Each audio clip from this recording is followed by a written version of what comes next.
بسم الله الرحمن الرحيم. أهلي وأحبابي أبناء محافظة بني سويف الكرام، السلام عليكم ورحمة الله وبركاته.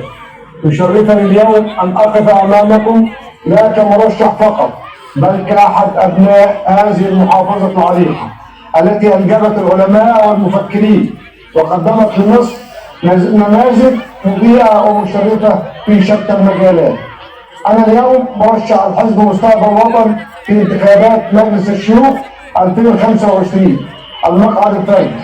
هذا الحزب الذي جمع طموح الشباب وخبرة الحكماء. مجلس الشيوخ بالنسبة لي ليس مجرد مقعد، بل مسؤولية كبيرة وشرف عظيم.